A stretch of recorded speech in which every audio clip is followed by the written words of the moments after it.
con ustedes, un tema realmente que a mí me encanta muchísimo y a muchos de ustedes también. Y tenemos la compañía de Federico del Licine, profesor de historia, investigador y escritor. También es miembro de la Escuela Sudamericanista de la Geografía del Libro de Mormón y ha hecho un trabajo extraordinario en su libro, en su obra. Y yo realmente estoy contento de poder hablar con él. Ya he leído bastante sobre su libro, lo tengo en formato digital. Entonces el libro, el nombre es El origen sumerio del pueblo jaredita. Y bueno, hay muchas personas aquí que no están familiarizadas con el pueblo jaredita, pero es un pueblo que está registrado sobre el libro de Mormón y vamos a comenzar a hablar un poquito más de eso. Bienvenido, Federico, ¿cómo estás? Bien, todo bien. ¿Y vos cómo andás? ¿Bien? Muy bien también, muy bien. Contento de tener esta charla y de poder hablar más sobre tu libro, sobre sus capítulos, que la verdad que me está gustando muchísimo. Bueno, más que nada el libro trata un poco acerca de una postura que tengo yo, que creo que hay muchos miembros que comparten, que los jareditas salen de Mesopotamia, está relacionado con la salida de ese pueblo de la Torre de Babel. En el libro de Mormón no menciona Torre de Babel, menciona la Gran Torre, y es una de las cosas que para mí me parecen interesantes porque según la historia oficial, Babilonia se crea, se funda en el 1900, entre el 2000 y 1900, lo cual queda anacrónico decir que la Torre de Babel está en Babilonia. Por lo tanto, bueno, y el nombre Babel hace referencia a Babilonia también. Por lo tanto, en el libro de Mormón, como siempre, hay esos pequeños detalles que podemos ir analizando, que dice que ellos salen de la Gran Torre. Yo pienso que es porque Moroni respetó eso y no se Eh, puso a decir, bueno, en nuestro escrito está Babilonia y pongo Babilonia. No, él aclara eso, que ellos dicen que salen de la Gran Torre. Eh, yo pienso que el libro de Éter está en base a un compendio que hace Moroni, o sea, no tenemos el registro completo. Es más, en mi libro hablo respecto a que hay momentos en que Moroni escribe lo que él piensa. Por ejemplo, hay una parte que dice eh, que Éter escribe, por lo tanto está hablando en tercera persona, y si Éter es el autor del libro, nunca Éter va a decir Éter escribe. Por lo tanto hay partes que evidentemente son agregados de Moroni, como por ejemplo cuando empieza a hablar de la fe del hermano de Jared, perdón, sí, del hermano de Jared. Y bueno, dentro de ese libro es interesante el tema de los nombres, que es una de las cosas que analizo al final. En realidad mi idea era más que nada analizar el nombre, y al principio empiezo a hablar un poco acerca de por qué pienso que los nombres tienen que ser sumerios, y en algunos casos aparecen algunos nombres egipcios y algunos en acadio. Así que vos ¿Sí? vos cuando comenzaste a escribir el libro fue para primeramente analizar los nombres y después continuaste con todo lo demás. Pero el principio fue Claro, ese. yo primero, sí, en realidad lo primero que hice fue analizar nombres. Ujú. Y después en un momento dije, bueno, tengo que escribir un libro, y cuando empecé a escribir el libro empecé a analizar eh, otros temas, empecé a indagar un poco en algunos textos. Hay algo que me pasó que es interesante, que lo digo en el libro. Cuando hice el curso de Sumerio en la UBA, algo que es interesante, eh, es unos textos que se conocen como balaj en sumerio, que son lamentaciones. Son un tipo de literatura pesimista, diríamos en Egipto, los egiptólogos diríamos literatura pesimista.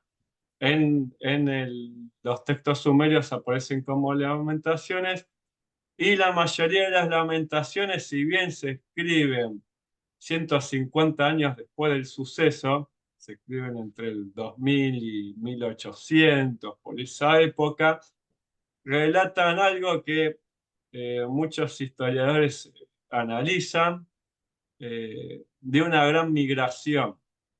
¿Sí? Todos esos textos empiezan diciendo que hay sequía y que hay un grupo de gente que los nombra como lumaj a veces, que son una especie de sacerdotes. Hay otros que aparecen otros términos como aristócratas, sacerdotes, y muchas de las cosas que se piensa en la historia es, bueno, ¿a dónde migran? Y hay varias hipótesis, hay una que planteo yo en mi libro, que aparece, es de las universidades de Armenia, donde ellos dicen que los sumerios, muchos escaparon para la zona de lo que se conoce como Urartu, estuvieron un tiempo ahí y eso hizo que la cultura de esa élite influya en esos pueblos.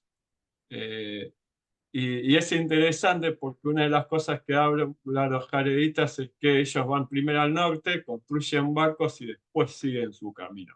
O sea ¿Sí? que los jareditas, podemos decir que en esas lamentaciones se puede incluir el viaje jaredita. O sea, puede ser que las Sí, lamentaciones no dan nombres específicos de clanes o pueblos, pero sí tiene que ver mucho con la partida de los jareditas. claro, y no es que habla de una migración, habla de varias. Varias, ah, vale. Ujú, Ahí tenés Lamentaciones de Sumeriur, Lamentaciones de Nippur. ujú, es Yo verdad. ahí en el libro mío menciono solamente de Sumeriur, pero en Ujú, realidad está Lamentaciones de Ur, Lamentaciones, hay como 7, 8 tipos de lamentaciones. Todas las lamentaciones comienzan con una migración. Una mm, vez que ellos migran, aparece el ataque. O sea, como que ellos se van antes, ujú, es más, te da a entender de que ellos saben que se tienen que ir porque están en el horno. Por eso mm, yo parte de lo que planteé en mi libro es que ellos no están solamente viajando, están siendo perseguidos. ¿Sí? Eso es una de las teorías que planteo yo. sí. Por eso es que está todo el tiempo diciendo el Señor va adelante. Otra de las cosas que marcan las lamentaciones es que ese pueblo se va con sus dioses. Mm, O sea, los dioses de esos pueblos no se quedan en Mesopotamia, se van con ellos. ujú. Y supuestamente Maori Moriancomer cuando viaja, hay como una especie de apostasía. También obviamente esas lamentaciones están en el contexto de la salida de Abraham, porque pues, Abraham sale de Ur de los Caldeos, y Ur es el imperio, el último de las ciudades que cae. Por lo tanto, cuando nosotros vemos que en el Génesis dice que Tare con Abraham se van de Ur, estamos viendo ese mismo episodio. Lo que pasa es que Abraham sale cuando están invadiendo. Estos personajes salen mucho antes que la invasión. ¿Cuánto tiempo antes, más o Están- menos? ¿Hay alguna están idea? ¿Años, y yo, meses? para mí, ellos saldrían, mi postura es que ellos salen cuando cae el imperio de Lagash. Mm, ujú, Primero cae el Lagash y después cae Ur. Mi ahí, postura es que ellos caen más o menos en la que el imperio de Lagas, que es más o menos entre el 2000, 2200 y 2150. Sería el interesante. momento en que ellos saldrían. Así que, entonces, ¿cuál sería el contexto histórico? Ya hemos hablado un poquito con todo esto que están mencionando, pero para hablar un poco más y profundizar un poquito más del tema, ¿cuál sería el contexto histórico de la salida jaredita? Bueno, el contexto vendría a ser que ellos salen en época de lo que después vamos a llamar la Torre de Babel. En realidad algo interesante que hay es que ¿qué vendría a ser la torre, la gran torre? Buena pregunta. Mi postura personal, hay dos opciones. Ujú, Una es que es un sigurat, o sea que los sumerios construyen un sigurat, pero a modo de imperio. O sea, pues ahí va, hay algo interesante que después de la caída del imperio acadio, hay algo que si vos lo ves en historia, después de los acadios viene lo que se conoce como el renacimiento sumerio. El renacimiento sumerio es algo parecido al renacimiento nuestro. Nosotros nos enfocamos en Grecia, los sumerios se enfocaron en todo lo que existía antes del Imperio Acadio. Digamos que como que en la época acadia sería nuestro oscurantismo y Ur-3 y Lagash-2 serían el Renacimiento.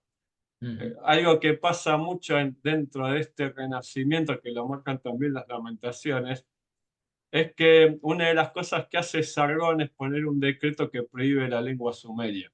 ujú, Y ahí va lo importante. Cuando Sargón hace ese decreto, se empieza, la gente, hay una cierta resistencia, siempre esos decretos pasan en Egipto también. Cuando Samético prohíbe escribir en hierático, no significa que en todo Egipto no escriben hierático. Significa que en Egipto se escribe solamente demótico en lo estatal y solamente puedes aprender demótico en tu escuela. O sea, en la escuela no van a poder aprender hierático.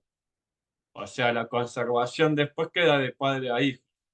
Bueno, en el Imperio Acadio pasa algo similar, hay cierta resistencia, y después cuando empiezan a caer, cuando cae Naram-Sin, en realidad el que cae es el hijo, bueno, todos conocemos la maldición de Naram-Sin, se empieza a tener interés en lo antiguo, y empiezan a escribir los mitos, es cuando se empiezan a escribir textos literarios, mitos, cosa que quizás antes de los acadios ves todos textos que son históricos, batallas y cosas así. Bueno, ya en época de U3 están la mayor cantidad de textos y hay algo interesante es que Éter no dice eh, eh, que quiere que todos sigan juntos, dice la lengua, ¿sí? Le preserve da la lengua. importancia a la lengua. Y hay algo interesante que aparece, eh, que aparece en una de las lamentaciones, que es la de Nippur, que dice, al pueblo de Nana hay que terminar la unidad, ¿sí? Que la unidad deje de existir. Cuando vos hablas de la unidad se refiere a la lengua, porque el único que unía a los sumerios es la lengua, pues habían acadios, habían amorreos, habían sumerios, habían eblaitas, era una sociedad pluricultural, no es que lo único que los une es la lengua. Cuando el hermano de Jared habla de la lengua, le está dando importancia a la lengua, no a otra cosa, a la lengua estatal. Por lo tanto, que el hermano de Jared, que Jared le diga al hermano, a su hermano, tenés que pedir para que no se confunda la lengua, pues pudo haber dicho, bueno, pedimos para que se confunda la lengua, pero todos nosotros queremos hablar el mismo idioma. No, Ujú, él dice que no se confunda la lengua y después que no se confunda la de los amigos, ¿sí? Entonces eso que te da a entender, cuando vos ves el libro de Etri decís, bueno, ahí es el problema quizás que tiene Nibli, ¿sí? Que es una de las cosas que hablo yo en el libro. Eh, bueno, hablaban, que es lo que piensan casi todos los cristianos, hablaban una sola lengua y después salieron. No, cuando habla de una sola lengua, habla de la lengua estatal. ujú. O sea, ellos son la élite, esos que en las lamentaciones te dicen que se van, y lo que no quieren perder es la lengua estatal. Eso es lo que trato de explicar bien claro. Y bueno, después tenés que, eh, estábamos en tema de la lengua, tenés Ujú. el tema este de que, bueno, aclara esto y lo que quería decir yo, bueno, cuando vos ves el libro de ETA tenés nombres en egipcio, tenés nombres en hebreo, que bueno, en hebreo tengo algo particular porque sería medio anacrónico, pero bueno, pues no existía la lengua hebrea. Y en Claro. acadio, es interesante que hay nombres en sumerio y acadio, Ujú. porque pues era muy difícil que por ejemplo, José Smith tuviera información de textos en acadio. Exactamente. Por ejemplo, Mm, cuando te dice Nimra, Nimra es el equivalente a Nimrod del hebreo, pero en acadio. Si vos mm, vas a un diccionario donde te dice buscar Nimra, te va a aparecer que significa leopardo. ujú. Y en esa época Y era muy cuando vos difícil ves poder Limburg saberlo. significa leopardo domesticado. Ujú. Por lo tanto, el término de Nimrod hace referencia a eso. ¿Qué ibas a decir? No, eso que en la época de Joseph Smith, por ejemplo, no había acceso a esa información del acadio y todo eso. No era tan normal, no estaba tan No, visto. no era muy normal, había, tenías en la Universidad de Nueva York, tenías varias cosas, pero hay muchas de las cosas que había también que para nuestra época ya caducaron. Ujú, Ponele el tema de lo que hablo de que en la lengua sumeria existe el fonema O, ujú, y vos realmente una de las cosas que hacen los críticos de la iglesia muchas veces, porque en el libro de Mormón existe la O. Si el egipcio no tiene O, el acadio no tiene O. Bueno, eso es mentira. Si vos hablas con una persona que estudia egipcio, te va a decir que ya a partir del siglo IX había una O. Por ejemplo, tenés Nafir, significa bueno. Y vos después tenés que se transforma en Nofe. ujú. Por lo tanto, ya hay una O.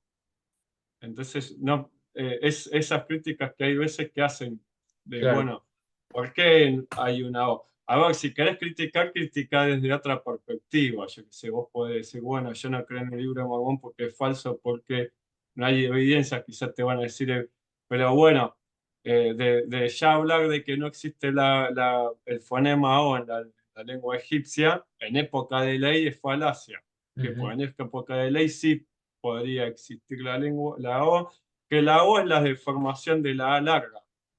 Cuando una A es larga, tiende a transformarse en O, y interesante. la I tiende a cambiar en E. Entonces uno dice, bueno, pero vos estudias un curso de egiptología y te dice que solamente está la I, la U y la A. Claro, está solo la I, la U y la A en el egipcio medio. Pero después cuando estudias el demótico, incluso hay una línea que simboliza la E. Por lo tanto, la E también existe. Ujú.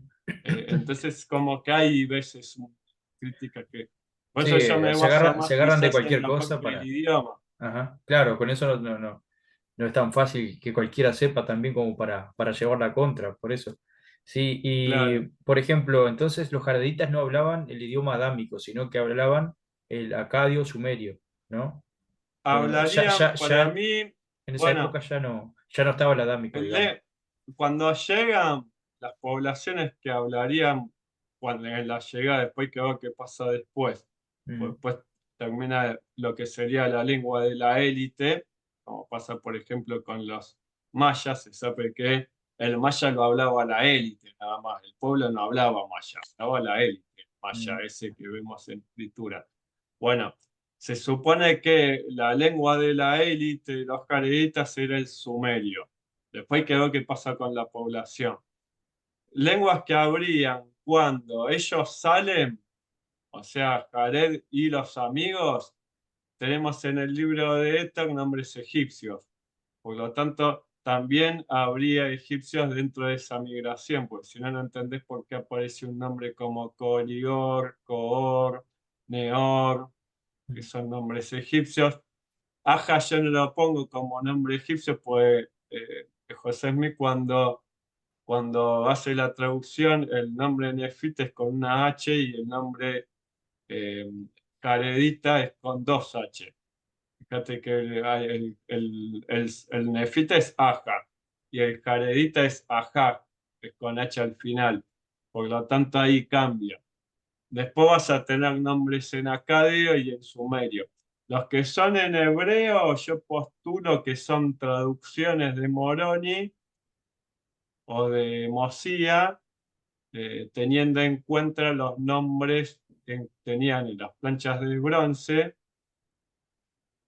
y dijeron, bueno, pues ellos tenían la genealogía de los jareditas, Adán, se supone, pues, ujú, eh, ellos, los jareditas tendrían hasta Adán, por lo tanto, ellos sabían cómo lo que ellos llamaban Enoch estaba en las planchas de bronce, Noé está en las planchas de bronce. Ahora, ¿qué pasa? El Noé sumerio no es Noé, es Iusudra. Por lo tanto, en las planchas de bronce diría Noé y en las planchas de los jareditas diría Iusudra o Utnapishtim, que es la versión en acadio, ¿entienden? Habría, por ahí hay un Interesante. tema Ujú. que es interesante, el nombre de Ciusura es un título en realidad, significa anciano de días. Como si Es fuera el, Adán. Cade sería como el mismo nombre que le dan, que José Smith dice que le habían puesto a Adán. Porque creo que lo de ancianos de día de Adán me parece que es algo que dice José Smith. Creo Pero que bueno, sí. ese es el significado literal de el no es sumerio. Ujú. Y bueno, y todo esto lleva a que, por ejemplo, en tu libro se diga que los jaraditas son sumerios. Entonces, es por esto, ¿por qué más vos decís que los jaraditas eran sumerios? Porque yo pienso lo mismo, Sí, para mí tiene en la realidad yo lo que época, todo. postulo no es que todos los caritas son sumerios. Ajá. Yo postulo que gran parte de los caritas son sumerios, el que sí es sumerio es Jared y el hermano. Ujú. Y Después posiblemente su familia. los amigos posiblemente eran parte de élites de otros países. ¿Por qué? Pues cuando cae U3, no cae U3 solo, cae Mm. U3. Egipto había caído un poco antes, primero cae Egipto, después cae U3, pues cuando U3 cae, Egipto está en el primer periodo intermedio, ¿sí? O Mm. sea, está el primer periodo intermedio en Egipto y cae U. Por lo tanto, Egipto ya había caído, por lo cual es muy posible que alguien haya pasado antes de Egipto a Mesopotamia y quizás ahí es que era amigo de alguno de los dos hermanos. Mm. Por alguna razón aparecen cuatro nombres egipcios en el libro de Éter. Ahora, ¿qué pasa? Eh, los demás pudieron haber sido incluso gente que fueron cruzándose. Por ejemplo, ellos supuestamente primero pasan por la zona de Armenia, junto al mar, ¿sí? Al Mm. mar Caspio, Ujú. que es una de las cosas que pienso yo, porque por ahí un registro donde se habla de que hubo un grupo de sumerios que influyó ahí. Ellos después obviamente no se quedaron, habría quizás algunos de los, no sabemos si hay gente que acompañó a Jared, se fue quedando en los lugares que ellos transitaron. Esa Ujú. es otra cosa. Claro. Y después la otra, después se habrían ido para el lado de lo que sería China, eh, ¿sí? Yo no postulo que van mucho más al norte, pues tenés el problema que están las islas de Japón, habrían ido entre la península coreana y China, ¿sí? Que creo que si no me equivoco, Juan Carlos, que es de la misma escuela sudamericanista de la geografía del Libre de Mormón, piensa algo similar, no sé si es igual, pero bueno, yo pienso que ellos salen de ahí porque por vos cuando estudias las lenguas, hay la gente de China aparece a partir del 1100 a poblar China como lengua, o sea, se empieza a hablar en un idioma en China a partir de 2100. Eso lo ves cuando vos ves los árboles genealógicos de las lenguas, y hay una teoría de China que también dice que el chino viene del sumerio. Si bien en Occidente no es aceptado, en China sí. Ujú. El tema es, bueno, ¿yo me quedo solo con lo de Occidente o miro qué piensan los lingüistas en China? Sí, una vez había visto Ahora también, que piensa, no, no iba a ser ahora que un... piensa un armenio, Ujú. el armenio este que dice, que asegura que el armenio viene del sumerio, dice que encontró que hay un 80% de coincidencias lingüísticas entre el armenio y el sumerio. Y es una persona que es armenio, habla armenio. Ujú. O sea, es como si vos hablas español y decís, bueno, el 80% de las palabras en latín son similares. Estamos Ujú. hablando de alguien que habla una lengua y que cuando empezó a estudiar sumerio se dio cuenta que habían similitudes, no solo en palabras, sino en gramática. Eso es lo interesante. Una de las cosas que pasa con el sumerio es que en teoría no tiene linaje. ¿Por qué? Porque URSS desaparece, cae UR y no hay más sumeroparlantes, como si hubieran desaparecido. O sea, se deja de hablar la lengua. Si bien hay textos en sumerio, no hay gente que lo sabe leer. Por eso hay veces que uno agarra entre pinzas los diccionarios que escribían los babilónicos y que te ponían la pronunciación. ¿Por qué? Porque en realidad los tipos que escribieron esas tablillas lexicales no eran sumerios, eran eran acadios o amorreos, Mm. ¿sí? Y una de las cosas que planteo yo es eso. A ver, hay en época que salen los jareditas escritas que conocemos, hay 5 lenguas escritas, ¿sí? En la zona. Tenés la de Mohenjo-Daro, el elamita, el acadio, el sumerio. Bueno, está el eblaíta serían 6, está el eblaíta y el egipcio. Sí, son las lenguas y de esas salen todas. Las demás empiezan a salir los A sistemas de partir de esas. escritura y salen de ahí. Ahora la única que desaparece es el sumerio. Mm. Si en la Biblia y en el libro de Mormón te habla de confusión de lenguaje, significa que esa lengua que fue confundida desaparece. Por lo tanto, deberíamos estar buscando una lengua que no tiene ninguna conexión o que tiene conexión con la lengua de ahora, pero que no se habla más. Así Ahí que, está la idea de lo que habría que ir buscando. ¿vos qué pensás también, ya que hablando de las lenguas? ¿El sumerio puede ser una derivación del adámico o un primer cambio que hubo para un idioma más humano, digamos, y ha sido el sumerio y después ya se Sí, terminó? yo para mí, la lengua antes, la que sería la lengua anterior al diluvio, ya se había modificado. Mm. O sea, ya cuando ellos salen, ya habían distintas lenguas antes. ¿Sí? Yo pienso que es algo que eh, es algo personal que pienso yo, eso no Sí, sí, sí. significa que sea verdad. Ujú. Eh, yo no tomo el sumerio igual como lengua adámica, ¿sí? Pudo haber sido el acadio, si yo no postulo eso, realmente si hablas con un hebreo te voy a decir que es el El hebreo. hebreo Claro, sí, o sí. el acadio. ¿Por qué? Por el hebreo. Después ahí lo que digo yo, los nombres bíblicos, sería anacrónico. ¿Por qué? Porque el hebreo no existe en época de Jared, Exacto. ¿sí? Ujú. En época de Jared existe el acadio y el eblaíta. Ahora vos podés decir, sí, el hebreo sale el eblaíta y el acadio, pero no existía. Es un descendiente de esos dos, de esas dos lenguas. Pasa lo mismo con el árabe. Por lo tanto, si quisiéramos buscar una lengua adámica, deberíamos pensar o en el eblaíta, en el elamita, que es otra lengua semita, o en el acadio, ¿sí? Pero no en el hebreo, porque el hebreo no existía en Ujú. esa época. Es más, eso, yo qué sé, todo lo que termina en él terminaría, si es en acadio, en ilu, y si es en eblaí y en amorreo, terminaría en il, que es otra de las lenguas que existía en esa época, en il, y en eblaíta, il o el, según la época, ¿sí? O sea, son similares, pero no exactamente iguales. Ahora, ¿qué pasa? Cuando vos lees Jared, en hebreo Jared significa lo que desciende. Por lo Bien. tanto, Jared no es un nombre. Acá diría, bueno, le vas a poner a tu hijo lo que desciende, Era como un título, ¿sí? un llamamiento o algo así.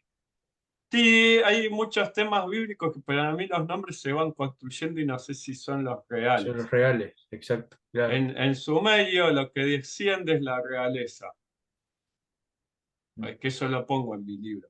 Sí. Ujú. Posiblemente, quizás Moroni o Mosía, no sé, yo planteo que Moroni lo traduce, o sea, que él sabía la lengua y la traduce, ¿no? No, es algo personal mío, porque viste que yo pienso que Moroni era un lingüista y Ujú. que no es que usó la traducción de Rey Mosía, sino que él sabía pues, para hacer un buen compendio que hay que conocer la lengua, si no Exacto. Si no vas a escribe hacer cualquier cualquier cosa. cosa. Claro, Claro, no es lo mismo leer una traducción que lo real si vos querés hacer un compendio. exacto. Ahora, ¿qué pasa? Jared significa lo que desciende y cada vez que hay un nuevo rey, el incipit, lo puedes leer, por ejemplo, yo que sé, Urucagina, dice que un dios tal, ¿sí? No sería el mismo de Jared, pero yo te voy a decir Ningirsu, que es el dios de Urucagina, la realeza le dio y después dice, la realeza desciende sobre Urcagina. Como habíamos hablado antes, que, bueno, yo pienso que los jaredistas son sumerios, no todos, ¿no?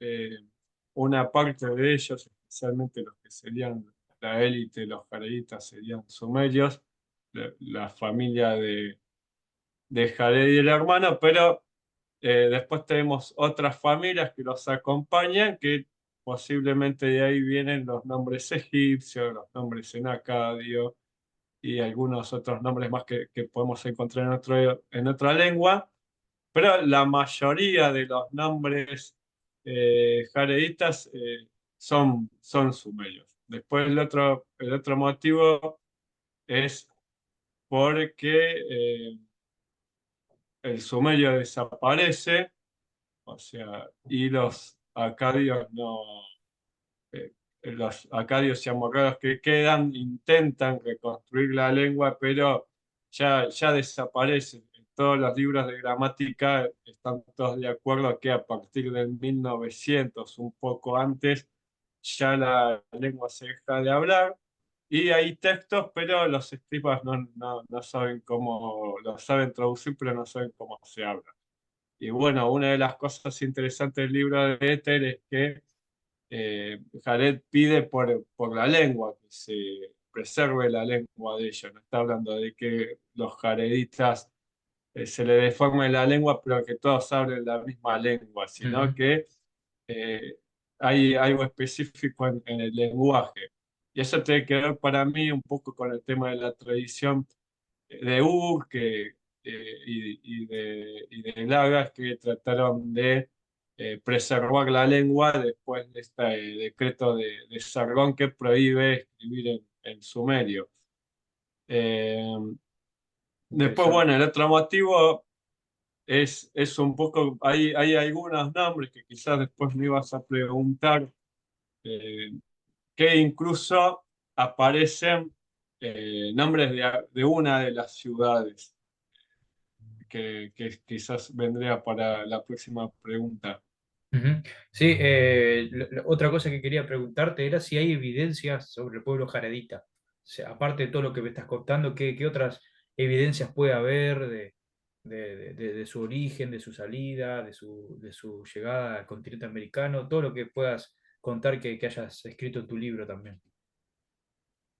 Quizás de la llegada no encontramos evidencia, por lo menos de lo que encontré yo, ¿por qué? Ujú, Porque al ser muy lejos, quizás sería muy complicado encontrar justo el lugar donde llegan. Yo postulo que ellos llegarían a lo que sería el oeste de México, ujú. ¿sí? Eh, Muchos, y muchos, que muchos después se creemos, empiezan a esparcir. yo creo, por ejemplo, que las estructuras mayas más bien eran estructuras jareditas. ¿Vos qué pensás sobre el tema? Porque viste que tienen como estructuras escalonadas, como si fueran zigurats, ¿no? O sea, no que son tal cual, pero como que vienen de esa línea de pirámides o zigurats, ¿no? Sí, como decís, puede haber una relación entre los mayas y los jareditas. Quizás el problema siempre de los mayas es la escritura. El tipo de escritura maya es jeroglífica y ese mismo problema lo tendríamos con los nefitas. ¿Por qué? Porque Ley escribía, como dicen en primer Nefi, la lengua de los egipcios. ¿Cuál es la lengua de los egipcios? Que eso hay un momento en que lo trato en el libro. La lengua de los egipcios no es nada más que la lengua de la escritura demótica. La escritura demótica se escribe eh, en época de ley, ya 50 años antes de la salida de Ley y sus hijos a América, ya era la lengua oficial de Egipto. Por lo tanto, si alguien vivía fuera de Egipto y tenía que escribir cosas a Egipto, tenía que escribir en demótico. Hay un decreto que dice que se tiene que escribir en esa lengua, más o menos el 650. Por lo tanto, la lengua de Ley tiene que ser la escritura demótica. obviamente después cuando habla del egipcio reformado no se refiere a lo que escribía Leí, eso es lo que empieza a pasar, lo que dice Moroni, o sea, el egipcio reformado es de época después de Cristo, no antes, porque dice que ellos alteraron la lengua según su manera de hablar, perdón, la escritura según su manera de hablar, por lo tanto no es la misma la escritura nefita en época de Ley que en época de Moroni. Recuerden que hay 1000 años de diferencia, y en 1000 años de diferencia es muy probable que no hablaran la misma, es la misma diferencia que hay entre el latín y nosotros ahora, más o menos, y la Edad Media, ¿sí? O sea, ustedes recuerden que el español viene del latín, por lo tanto hay diferencia entre el latín y el español. Básicamente esa sería la diferencia entre el nefita de Ley y el nefita de Moroni, cuando se empieza a hablar acerca de lo que se conoce como egipcio reformado, que yo para mí el egipcio reformado empieza a aparecer en época de después de Mosía, por esa zona, y bueno, el tema acá de los jareditas pasa algo similar. La escritura no tiene nada que ver, según se entiende que el maya es una escritura inventada por la élite del Estado, ¿sí? Fue una escritura inventada, no es que es una escritura que viene de otra, sino que la élite la inventa eh, para estar diferenciado del pueblo, ¿sí? De tener escritura y el pueblo no escribía lo mismo, así fue la finalidad al principio, después obvio van cambiando las cosas, pero nunca todo el pueblo maya escribía maya, o sea, es un grupo pequeño. Y bueno, lo que sí yo trato en el libro, no trato nada ni de Centroamérica ni de Estados Unidos, ¿por qué? Porque pienso que es algo que tienen que investigar allá. Yo lo que planteo es el tema de Ablón. En el libro de Éter te explica bien que Ablón queda pasando la estrecha lengua de tierra hacia el sur y después van hacia el este. Entonces, ¿qué sucede ahí? La estrecha lengua de tierra, si ustedes se fijan, no es nada más que un estrecho istmo. Lengua de tierra significa istmo, ¿sí? Es lo mismo. Si vos vas a un libro de geografía, te va a decir que el istmo es una lengua de tierra. Estrecho significa que es estrecho, ¿sí? En Centroamérica tenemos dos estrechos, y Norteamérica también, por ahora México es Norteamérica. Está el istmo de Tehuantepec, que es un istmo ancho, por lo tanto no lo podemos considerar estrecha lengua de tierra, porque es muy amplio. Y después el istmo de Panamá, que es bien estrecho, ¿sí? Es estrecho. Por lo tanto, si vos querés diferenciar un istmo estrecho de otro istmo, se supone que el más estrecho que hay en tu geografía es el estrecho. Si no, ¿cómo llamarían al istmo de Panamá si el istmo de Tehuantepec fuera el estrecha lengua de tierra? ¿Qué es el istmo de Panamá? Es la finitísima lengua de tierra, o sea, la misma palabra te dice que es Panamá. Entonces, si Panamá es la división por donde pasan la familia de Omar hacia el sur, después dice que van al este. Si vos cruzas Panamá y te vas después al este, ¿dónde vas a parar? En el mar Caribe del lado sudamericano. Ahora, ¿por qué yo investigo el tema de Ablón? Porque Ablón posiblemente se haya poblado entre el 2050 y el 1800. ¿Por qué? Pues en el 1800, 1700 a.C. es cuando aparece el episodio de las serpientes y es el último momento en que hay ciudades en el sur, ¿sí? Ahora, ¿qué es lo interesante de analizar todo lo que es entre el 2100 y el 1800? que es el momento donde está la cultura sumeria entre los jareditas. ¿Sí? Es donde vas a encontrar arqueología. O sea, si nosotros miramos arqueología de los mayas o de los olmecas más o menos que empiezan a escribir, lo más antiguo en escritura olmeca es más o menos entre el 1000 y el 800 a.C. O sea, ya están en un periodo en el cual ya no son más culturalmente sumerios. Que podríamos decir, bueno, hay evidencia arqueológica, sí, lo que pasa es que tienes que saber en dónde buscar. Yo hay Exacto. muchas de las veces que pienso, eh, es que tenés que saber dónde buscar. Yo no creo, como hay muchos que dicen, ah, bueno, pero el maya es el egipcio reformado. No tiene nada que ver el maya con el egipcio. Ujú. O sea, primero que si Ley escribía egipcio, como dice en el libro de Mormón, escribía en demótico, no en jeroglíficos. Y los mayas son jeroglíficos, por lo tanto, el tipo de escritura que debería llamarse nefita debería tener alguna similitud con el hierático o el demótico. ¿Por qué? Porque si Nefi dice que el padre hablaba la lengua de los egipcios y era su lengua, la lengua materna era el egipcio, en el contexto histórico de él debe ser demótico. ¿Por qué?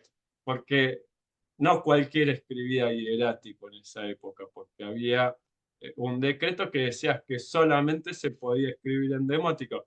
Y el decreto no es que se escribe en el 610 y quizás estudió 10 años demótico, hierático y después empezó a aprender demótico.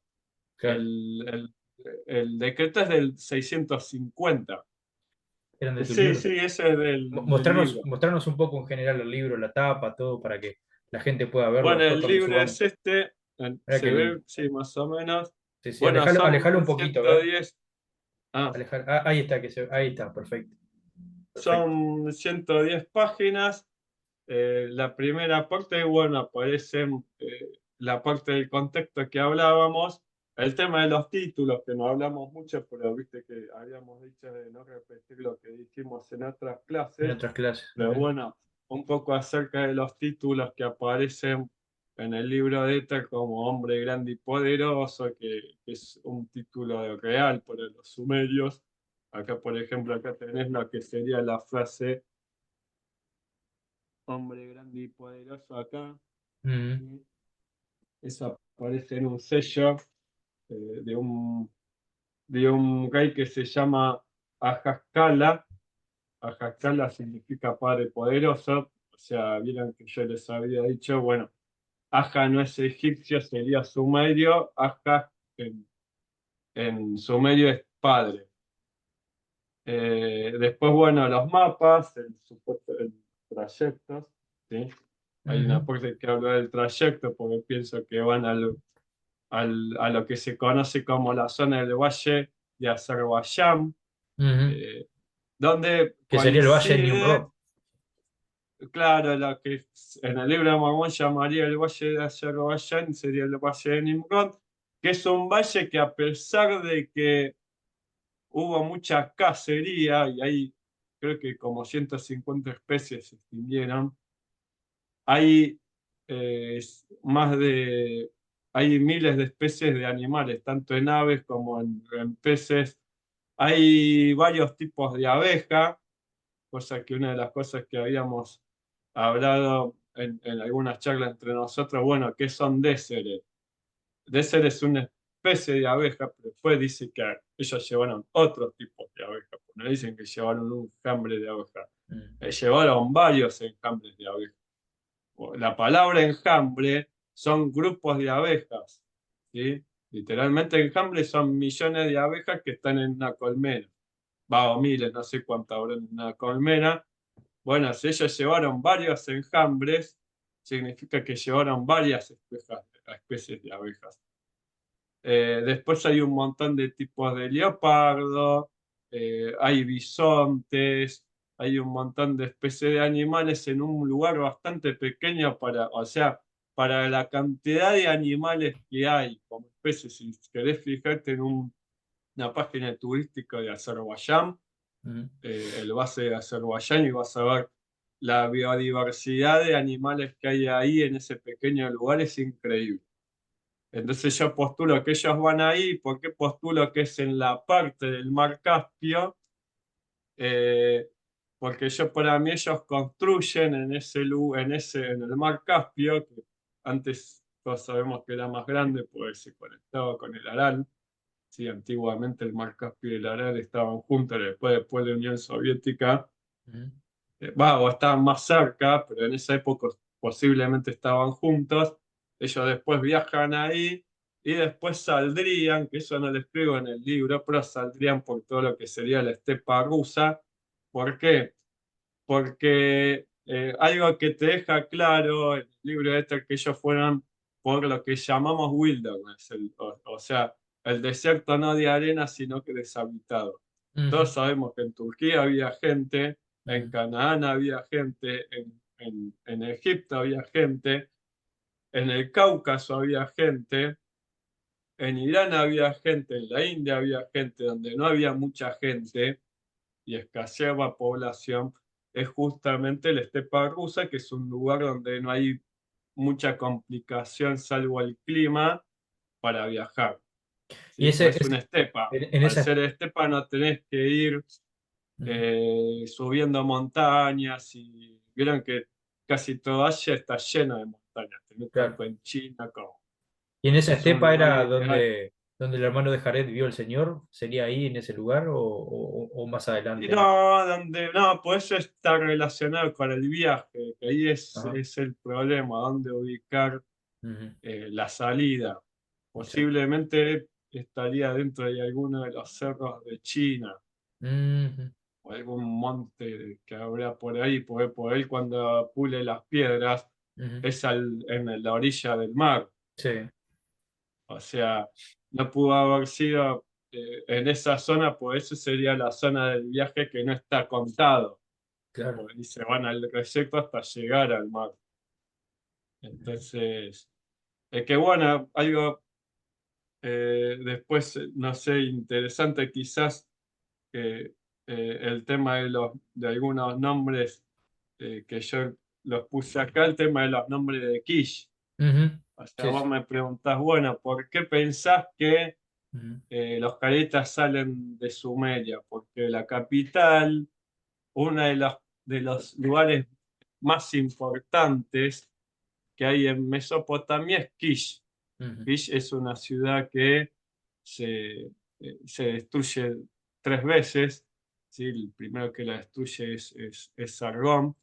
Y después de la última destrucción no se habla más de Kish. Es una de las ciudades que, bueno, después no se habla más. En la Biblia tenés Kesh, ¿sí? Pero no Ujú. tenés Kish. Ya para que no confundan, porque vos decís, es una de las cosas que yo posturo. Bueno, si ellos salen de Kish, ¿cómo aparece Kish en el libro de Mormón? O sea, es una evidencia si salen de Kish. ¿Por qué? Porque el nombre de Kish no se conoce en época de José Smith ni de Brigham Young. La Interesante. ciudad Kish se descubre después, y en la Biblia no menciona Kish. O sea, en Mesopotamia tenés Kish y Kesh. Kish es una ciudad semita sumerio, y Kish es otra ciudad semita sumerio, que era una de las ciudades centrales que influía en el norte de Mesopotamia y en el sur. Era la que se encargaba de los tratados de paz. Ujú. Es más, uno de los reyes mitológicos de la ciudad de Kish significa el que tiene el derecho divino para ejercer la paz, Mesilim. ¿Sí? Ujú. Ahora, ¿qué pasa? En el libro de Mormón tenés eh, cuatro, cuatro nombres relacionados con Kish. Ujú. Está investigado que los sumerios era normal que para legitimarse utilizaban las ciudades de origen. Por ejemplo, Ujú. vas a encontrar nombres como Umalugala, Ibhur-Kish. Ibhur-Kish es lo que sería como un nombre compuesto de dos idiomas, y Ur es acadio y Kish es sumerio, o sea, es un nombre formado por dos lenguas, que es otra cosa interesante que pasa en el libro de Éter, que yo ahí analizo dos nombres que están formados por acadio y egipcio, ¿sí? Eh, que es interesante que aparece Kish. Kish es, eh, en los nombres que aparecen con Kish es Akish. Akish significa simiente de Kish, o sea, hace referencia a que la persona es descendiente de alguien que nació en Kish. O sea, Mm. fíjate, es la manera de legitimarse. Aparece Kish, o sea, el nombre Kish. Después aparece Rip Lakish, que significa, Rip es eh, como cuando algo interno de gozo, o sea, gozo de corazón. Rip, de ahí sale después la palabra lip, que lip significa corazón también. Rip, la significa extender o agrandar, y kish, o sea, como sería como eh, algo como gozos, como que está expresando gozo Hacia en Kish, la ciudad de Kish, claro. ¿sí? Qué interesante, mirá vos. Y después tenés Kishkumen, Ujú. que Kishkumen vendría a ser algo eh, como Kish, kum es el verbo golpear, en el sentido de derrocar a alguien. Men es un sufijo verbal, ¿sí? Acá Ujú. lo tengo, por ahí que te lo explico. Ujú. Pero esa es una de las razones por las cuales digo que ellos son sumerios. Una, que coinciden los nombres con términos sumerios, y la otra es el significado de los nombres. Tenés Kishkumen, sería Kish, que es, bueno, la ciudad es Kish. Después tenés, no, sí, Kuk, que es puro, y Men, que es yo soy. ¿Sí? Kishkumen vendría a ser Kish, yo soy puro, o yo soy santo. Después tenés Rip, que era lo que habíamos dicho, que es el tema de gozo, ¿sí? Y después ser enorme, excepcional, o sea, habla como enorme es el gozo de Kish. Entonces, ¿qué pasa? Todas esas partes es como que hacen referencia a una ciudad específica que es Sumeria. Que bueno, Nibli te dice que tiene que ver con los hititas, pero los hititas no tienen ninguna ciudad que se llama Kish. Pero bueno, Nibli lo relaciona más con los hititas. En el caso mío, los relaciono más con la parte de los sumerios. Y tiene mucho más sentido, sí, con aparte el propio relato bíblico también, que bueno, está, que como decíamos, la Biblia lo explica como Babilonia, pero antes dices Sinar, la llanura de Sinar, que creo que viene a ser como Claro, sí, Sumerio, ¿no?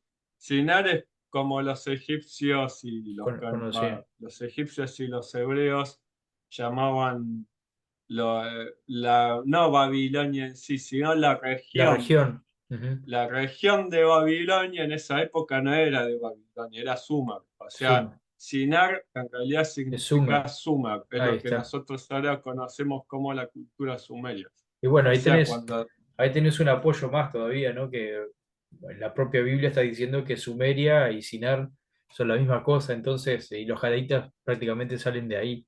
Entonces de ahí también. claro, que quizás el problema que tenés en el contexto bíblico, que eso tiene que ver con un tema que está bastante estudiado, es que ellos ponen que es Babel y Babilonia. Ujú. ¿Sí? Claro, pues la historia está O contada sea, después, entonces. acá está contada después, hay un texto babilónico, en la cual supuestamente usando ese texto para destruirlo en cierta forma, se forma lo que se conoce como la Torre de Babel. Hay un dios babilónico que se llama Marduk, Ujú. que manda a construir un sigurat, que sigurat significa Temenanki, que Temenanki es templo que conecta el cielo con la tierra. En la Biblia te dice que es la Torre de Babel, que significa puerta al cielo. ¿Qué es la puerta al cielo? Un templo que conecta el cielo con la tierra. Es lo mismo en otros lugares. Lo que ponen los babilónicos, ese Temenanque le ponen el nombre de Bab Ilu, ¿sí?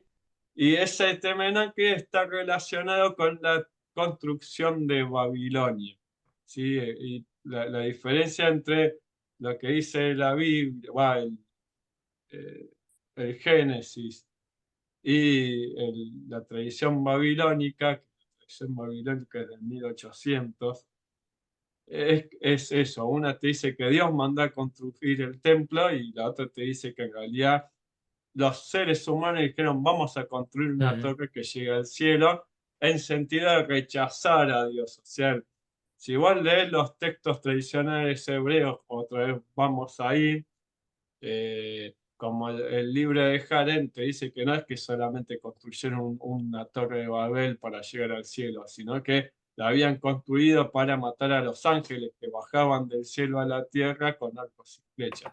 Exacto. O sea, hay Federico, como un nos sentido. está quedando poquito tiempo. Sí. Para ir finalizando, ¿te animás a contarnos en dónde podemos conseguir tu libro y todo lo que quieras agregar también sobre el tema?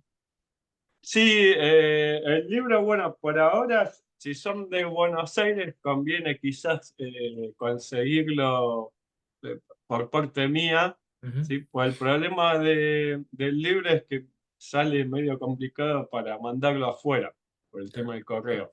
Ujú. Estoy viendo si hablar con algún editorial de otro país para que sea más fácil, porque pues, es bastante caro el correo. Ujú. eh, que sería el problema del formato físico que estoy viendo cómo hacer. Para los que son de Uruguay no pasa mucho porque es cerca, pero yo que Ujú. sé, hay mucha gente que me está pidiendo de México, de Perú, es México, medio vas arriba. complicado. Pero después está también el formato digital que, bueno, eso lo pueden conseguir por el tema del editorial. Ujú.